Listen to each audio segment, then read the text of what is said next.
This time last year, I ran a 100-kilometre ultramarathon. My preparation for it was grossly insufficient. Like, I'm never doing this again. This is stupid. Why would anybody want to do this? This is nuts. Preparing so badly was very foolish. I just did not give the distance, it's over 2 marathons back to back, the respect that it deserves. My target had been to go under 14 hours, but by the halfway stage, I knew I wouldn't make that, so I changed it to sub 15 hours.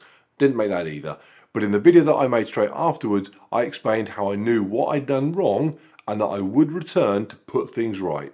Next year, I will go under 14, guaranteed. This year's race takes place in 5 days' time. Will I hit that 14-hour target? Have I been less foolish this time and more respectful of the challenge ahead? No to all of that. When I began making YouTube fitness videos, I told myself there were 2 things that I would never do. 1, make stupid, I ate like The Rock, and here's what happened type videos. And 2, make I did this tough event without any training, and here's what happened type videos.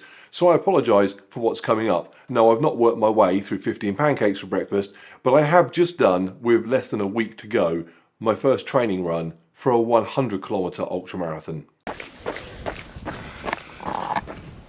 So this is that run.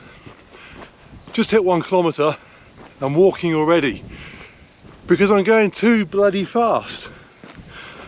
6-minute kilometre pace doesn't sound very quick, but it's exactly what I did wrong last time. One of many things I did wrong last time, and so I'm going to try and fix. So the purpose of this run is kind of a bit of everything really. Sort of needs to be, given it's my only training run. I'm going to have a bit of a dress rehearsal. I'm wearing most of the kit I'm going to be wearing. Certainly the shoes are the shoes I'm going to be wearing, which is important. I'm going to be thinking about my pacing and yeah, sort of reminiscing over what went wrong last time, seeing what I can fix. In case you haven't seen last year's video, I'll stick a link up to it, but here's a summary for you. Actually first, I should point out the obvious. If you're watching this before September 10th, 2022, I haven't done the Thames Path Challenge 100k race yet. Hit the subscribe button, check back soon, see how I get on. If it has gone past September 10th, have a look in the description because there might now be a link in there to the video that I will make covering the actual run. Or there might be a link there to allow you to donate to the emergency services that have to resuscitate me halfway around. Who knows? It's exciting. Right now, pancakes sounds a better idea. So, last year, I ran sporadically in the early and mid part of 2021. I did a few races around 30-40k and then a bunch of training runs, 5, 10, 15k dotted in between. But I'd only gone over 20k 5 times the whole of this year. I think it's therefore pretty fair to say that my running is not suggestive of someone looking to achieve much more than an okay 10k, an alright half marathon, or just about get a full marathon done.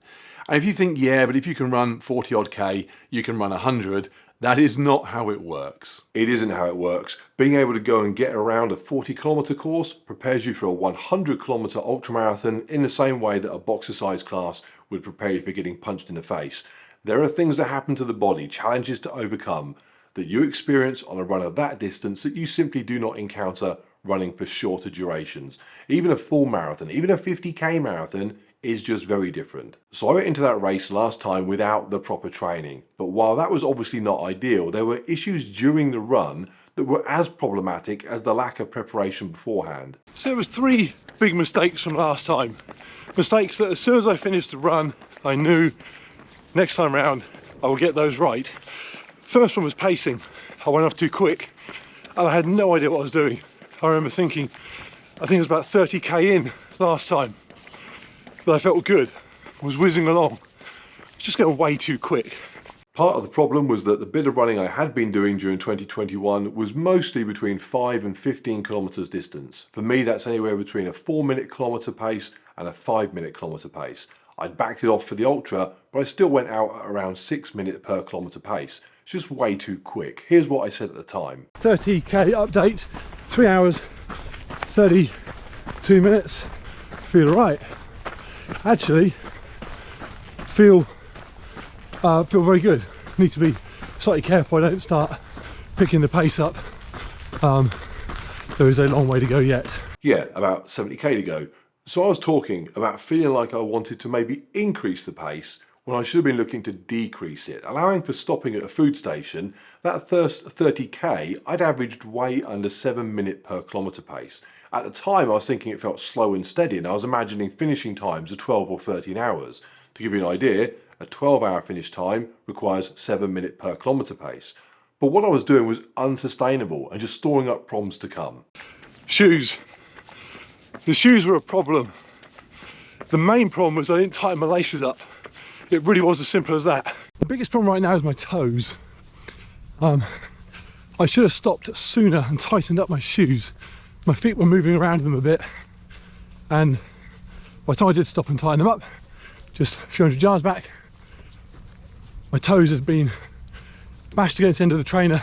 The trouble is, not so much the sore toes, but because they're sore, I'm running badly. I'm trying to avoid landing on my midfoot, which I should be doing, but it makes my toes hurt when I do that. So I can feel on my left foot I'm heel striking.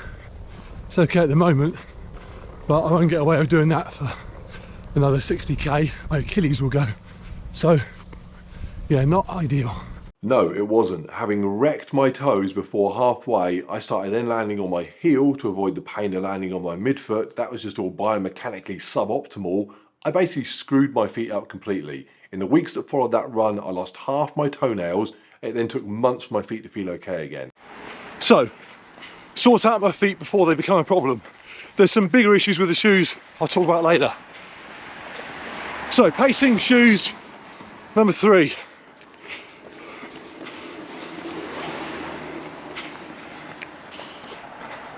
Don't get lost. Okay, minor disaster. Just hit 37k and the path stopped. Looked on the watch. I've gone the wrong way. There was a river crossing that I missed. I don't know how far back.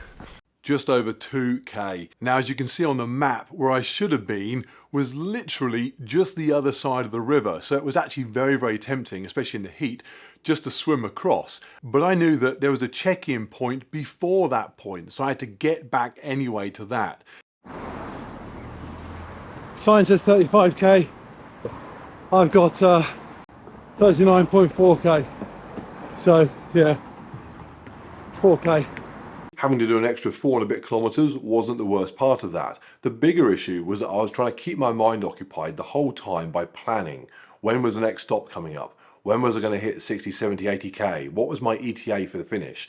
Suddenly that was all out by 4 kilometres and an unknown time implication. Because it wasn't the time I'd spent going wrong that would matter. It was the time at the end of running, when I had an extra 4k to still do, that was going to get me. So stupid. Crazy expensive Garmin GPS watch on, full navigation running on it, knew exactly where I was going, watch was beeping and telling me where to go, and I went the wrong bloody way. So the good news is that those 3 things, pacing, lacing, going the right way, should be very simple to fix. In fact, straight after last year's run, I felt confident enough that with those issues corrected, I could maybe get under 14 hours this time. Guaranteed. Guaranteed was probably the wrong word to use, but you get the idea. I thought I would go quicker. Now, before I explain why 14 isn't going to happen, let me tell you what might happen and why that would still be a better result than last year. Sub 15 might happen. Now, going under 15 hours became a target last time around 60k. By then, my mistakes were starting to take effect. It was clear I wasn't going to get close to 14, so I changed my plan. I'm no longer focusing on how far I've gone because I was getting bogged down in how far I thought I'd done versus how far they have me doing because of the 4k mistake. I'm now just focused on how far to go and expected time of finish, which is looking like it could be potentially under 15 hours, which would be amazing. So that's all I'm focusing on now.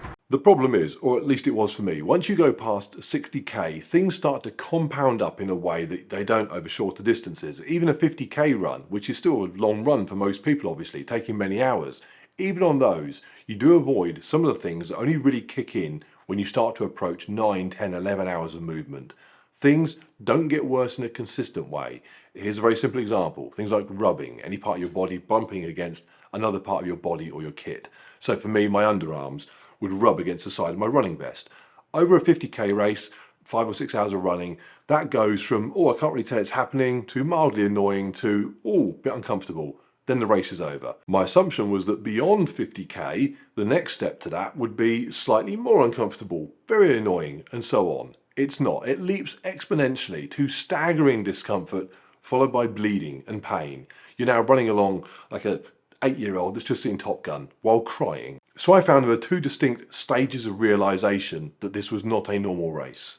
Okay, I blew through that last stop, 22k to go, and I have a plan. And the plan is to just stop acting like a big baby. The only things that hurt are things that are not going to kill me. Stage one was when my body knew things were going wrong, but my head was just not quite ready to accept it. I'm just done. Legs are shot. Can't physically move them any faster than a trot at best. The second stage was when my head caught up with the rest of me. At this point I adjusted my goal again, this time to get sub 15 hours for the actual 100k distance as shown on my watch. Now because I'd gone wrong, my Garmin was telling me that the 100k was going to be up 4 kilometers before the real end. I thought I could get that done sub 15 even if I couldn't get to the actual finish line on time. Got it. 14 hours, 58 minutes, 100k. Oh my God. I got it, sub 15 for my first ever 100 kilometers. Is that a great time? No, but at that moment in that field, in the dark, alone, apart from the odd cow maybe, I couldn't see them, I was pretty pleased. I was pleased. It was unofficial, but it was a sort of sub 15. I also did legitimately finish with a sprint, but everything from the 100k point to 100 yards before I started sprinting was hell. It ended up taking me over 45 minutes to do those extra stupidity kilometers. So after I'd made last year's video and set that 14-hour target for this year, it did dawn on me that an alternative target would be to only do a similar amount of training this year to what I'd done last year, correct the 3 mistakes, and get an actual proper sub 15-hour finish. Basically redo the run with some tweaks. And that wouldn't be a bad result. Last year there were 709 participants in the full 100k distance, only 544 finished without dropping out. I scraped inside the top 100 even after going wrong. So I've already sort of ticked my above average ultramarathon box. It was just annoying to see the Garmin flick to 15 hours and not be able to hit stop because I was stood in the field 4k still to go. And I also need to bear in mind that this year after the run I've got 3 Hyrox events coming up in Birmingham, London and Manchester. I'm off to Tenerife for a Spartan Deca Fit. I've even got a paddleboard race coming up at my favourite duck pond. So not killing myself, or at least not destroying my feet, to try and get 14 hours, that did seem a sensible choice when I thought about things realistically back in the summer. Actually talking of feet, let's talk shoes, because at 6'6", 220 pounds, not your classic ultra runner build, I get loads of questions about footwear. So, shoes. Actually first, the Power Mic, just in case you're wondering. The Power Mic is not for the ultra marathon next week, just testing it for Hyrox. The plan is to run, for me, to run mic'd up when we do Hyrox, Jen and I, so that you're able to hear me yelling encouragement to her from the actual racetrack, as opposed to just hearing her yelling at me as you would have done in the past. No, Kate! Come on! So hopefully this is loud and clear. I'll switch over from the GoPro to this, and yeah, should be clear. Also frees me up, means I can point the GoPro microphone forwards or even at my feet, wherever I want, and you should better hear me loud and clear. Let's hope. Okay, shoes. Ran last year Ultra Olympus. These. Very heavy, very bulky. So I ran with these things last time, and yeah, it just didn't work for me. Too heavy, too bulky. So I got the new Ultra Mont Blanc. These. Light and squishy. Lightweight, squishy shoe. Because I thought it was the heaviness that was messing me up last time. But interestingly, although they feel amazing, they feel light and bouncy and fast, it didn't suit my feet. So here's my very unqualified opinion. When I'm not running stupid distances, I run in minimalist shoes, something like this. Very low cushioned, very low support, 0 drop from heel to toe. That, and a lot of off-road running has given me very good strong feet. My feet do not roll in or out as I'm running along, or at least they don't when there's nothing squishy underneath them. In an ideal world, I'd run any distance in something like this, and my feet would be very happy. The trouble is, dropping 220 pounds onto these thousands of times over the course of a day is just a pounding that adds up. Not so much to my joints, which people often think would be the problem, my knees, my hips and stuff. It's not that. It's more just the little micro contractions that are happening in my quads and my calves that are stabilizing me every time I hit the floor. I just end up with muscles in my legs cramping through abuse more than anything. So I have to take some of the shock out and use something squishy instead, which then causes other problems. So what happens is, when I'm running, I get tired, my toes point out like this, which is almost my natural kind of walking stance, like a sexy duck. And in a shoe that's minimalist, that's fine. I can land on my midfoot, no problem. The trouble with more squishy shoes that are higher up is that when I land, I roll inwards, I roll this way, because I land and the squishiness takes my foot over.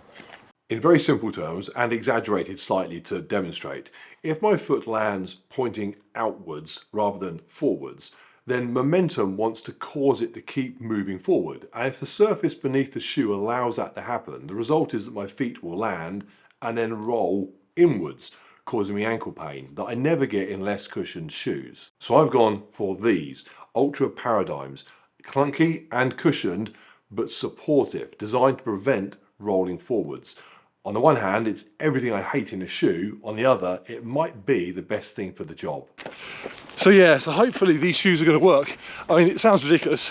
Tightening up the laces when they go loose as they do over time, naturally, over 100k, is probably going to be the biggest improvement I can make. Keep buying expensive shoes, just tie the bloody laces up. So this is fun, coming up on 7k, because I've now run further before turning around than I have done in ages. I've gone somewhere new and got lost, not quite sure where I am. So ignoring my navigational issues, 7 kilometers before turning around to head for home is indeed the furthest I've run in a while. So let's talk about the preparation problem, because it may be that it makes my map reading seem like the least of my worries. If I was confident labelling last year's run as being something I didn't train for, I'm absolutely certain this year's run qualifies for that description. This is today's run, and then yesterday's park run with Jen. And by the way, if you saw on Instagram that we were off to park run to try and get a PB for Jen, she missed it by a few seconds. We're going to blame high humidity. She tried her hardest, but failed. I then had a 4, a 10, and a 4k. Last month, a 10, a 7, a couple of sessions added up to 8, another 8, a 10. July was a couple of 10k Spartan obstacle course races, and then 4 other runs averaging about 4k. June was 6 runs, average distance under 5k each. Didn't run at all in May. April was the last time I ran any reasonable distance. 2 short training runs, then messing around on the track doing 400 meter laps for my Mo Farah video, and then a duathlon that had a total of 10k running and a 20-mile slow jog through the mountains with Jen. I don't know what a proper 100k ultramarathon training program looks like, because I've never done one, but I'm fairly sure it doesn't look like that. I know where I am now. Didn't stay lost for long. So, 2 good reasons for not training properly. I have spoken a lot about how I love to do different activities all the time, sometimes ones that conflict with one another, and I regard that like spinning plates. And some plates I allow to wobble while I focus on another one, but I'll get back to the wobblers. This year, I've been spinning up the Hyrox plate. That means short, intense training sessions relative to ultramarathons that do involve some running, but it's 500 meter blasts on the treadmill, maybe a kilometer now and then before doing something else, and then back on the treadmill, Hyrox style. But in addition to that, I've simply had other things going on that meant I haven't even really been spinning the Hyrox plate quite the way I should. If you follow the channel, you know I sold my old business only a few weeks ago to do this full time. And in the run up to that, it just meant a huge amount of time and energy directed at accountants and spreadsheets and calculators, and not much else. So it is what it is. I wanted to go into this run at around 90 kilos, 10 down on last year, and with at least as much mileage under my belt. Instead, I'm again 100 kilos with even less training behind me. So what's the actual plan? Do you know what's amazing is how many walking breaks you can insert into a run and still not screw with the time that badly. Not over a long day of running. You know, I'm at 9.3k, so 700 meters to 10k. Coming up on a few seconds off 1 hour, so way ahead of where I need to be. And I've put loads of walking breaks into this thing. Okay, we've just gone through the hour, 1 hour, 30 seconds, 9.4k. Given I wanted to be doing 1 hour 10s, which is 7-minute kilometers, or even 1 hour 15s. 1 hour 15s really. You know, I can literally walk this next 500 meters to get the 10k, and I'm still going to be within target and feel good. I don't feel remotely out of breath. If I had a target to do a crazy fast time, to do a good ultra run, this approach wouldn't work. But for what I'm trying to do, which is get that 15. Yeah, it was supposed to be one and done last year. It was supposed to be do it, sub 15, done it. I'm only going back to get what I should have got in the first place. Run slow, walk often. That is pretty much the plan. 15 hours for a 100k, that's a 9-minute per kilometre pace. That's 10 kilometres every hour and a half. Now in reality I couldn't actually run 9s because that doesn't allow for any time stopping at the aid stations, or just the fact that no matter how well I pace it, there is going to be some slowing down going on. But going out running 6-minute kilometre paces, like last time, is daft. In fact, I literally wound up being the fastest person almost in the whole race at the first checkpoint last time. They track the information for you to download afterwards. At checkpoint 1, I was in 7th place last time, up with the leaders. But by checkpoint 3, I'd fallen to 109th. Over the rest of the race, I scraped my way back inside that top 100, but how much more sensible to have hit checkpoint 1 in maybe 60th or 70th even, and then try and stay there the whole time. I want that first 10 kilometres no faster than 1 hour 10 minutes. That's 7-minute kilometre pace at quickest, which even that might be tricky. I've done so much fast running lately for Hyrox. Doing 7s when I'm feeling fresh is actually hard to do. Even today, I didn't manage it. Done. Just over 1 hour 40, 15k, about 6:45 pace.